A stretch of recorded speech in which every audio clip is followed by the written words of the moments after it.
जय हिंद दोस्तों।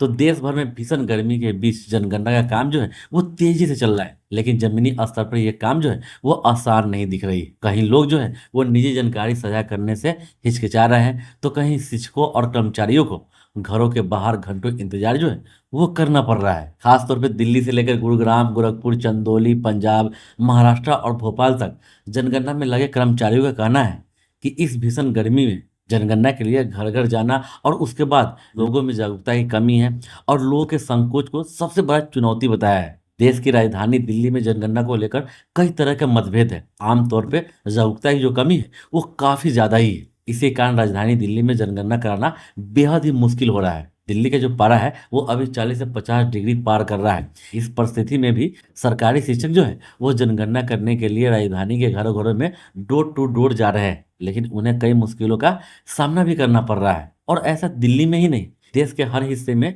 देखने को मिल रहा है कि लोग जो है वो जनगणना में सवालों के जवाब देने से घबरा रहे हैं। यहाँ तक कि जनगणना में पूछे जाने वाले सवालों से बचने के लिए लोग जनगणना अधिकारी को घर के अंदर तक घुसने नहीं दे रहे हैं। बहुत समझाने के बाद अगर कोई घर के अंदर आने की अनुमति दे भी देता है जनगणना अधिकारी को, तब भी लोग जो है वो पूरी जानकारी नहीं दे रहे हैं। इसके अलावा पॉश इलाकों में, मतलब शहरी इलाकों में डोर टू डोर जनगणना करना कर्मचारियों के लिए बहुत ही मुश्किल हो रहा है। ज़्यादातर कामकाजी लोग जो है वो अपने फ्लैट से बाहर चले जाते हैं, लिहाजा उनसे जानकारी जो है वो नहीं मिल पा रही है। और तो और जनगणना में लोगों की संपत्ति और आमदनी से जुड़ी हुई कई बातों को बताने के लिए जनगणना अधिकारी को समझाना भी पड़ रहा है, क्योंकि लोग जो है वो परिवार के सदस्यों के बारे में तो सही सही जानकारी दे देते हैं, लेकिन चल और अचल संपत्ति की जानकारी देने से बच रहे हैं। इसके कारण सरकारी कर्मचारियों की दिन भर की जो मेहनत है वो बेकार चली जा रही है, जबकि ऐसा बात बिल्कुल भी नहीं है। मतलब कि अगर आप इस जनगणना में चल अचल संपत्ति, यहाँ तक कि आप अपना इनकम बता भी देते हैं,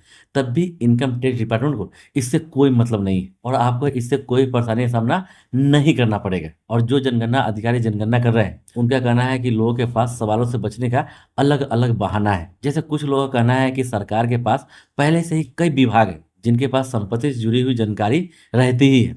सरकार को अगर जरूरत होगी तो वहां से जानकारी ले सकती है। कई लोगों को इस बात का डर है कि जनगणना में चल और अचल संपत्ति का ब्यौरा लेने के बाद कहीं इनकम टैक्स या दूसरी सरकारी परेशानियों का सामना उनको करना न पड़ जाए। इसी कारण लोग जो है वो इसमें पूरा सहयोग नहीं कर पा रहे हैं। मतलब कुल मिलाकर जनगणना की जो प्रक्रिया है वो आसान नहीं हो पा रही, जबकि जनगणना में ज्यादातर फायदा जो है वो आम जनता को ही है। क्योंकि इस बात को तो आप लोग जानते ही होंगे कि जनगणना के बाद ही तो सरकार को ये पता चल पाएगा कि कौन कौन लोग जो है वो जरूरतमंद है और उन्हें किस तरीके से सरकारी सुविधाएं जो है वो उन तक पहुंचाई जाए। इसके अलावा देश की कुल आबादी जो है वो इसी जनगणना से पता चलेगा और पिछले जनगणना से इस जनगणना के बीच तक कितने लोग जो है वो सरकारी सुविधाओं के पात्र हैं, कितने लोग जो है वो सरकारी सुविधाओं के पात्र नहीं है, उसका ही पता इसी जनगणना से चलेगा। इसके अलावा ऐसे बहुत सारे सवालों के जवाब जो है वो इसी जनगणना से सरकार को पता चलेगी। तो आप लोग से निवेदन है कि आप लोग सहयोग करें ताकि भविष्य में इसका लाभ जो है वो आपके और आपके परिवार को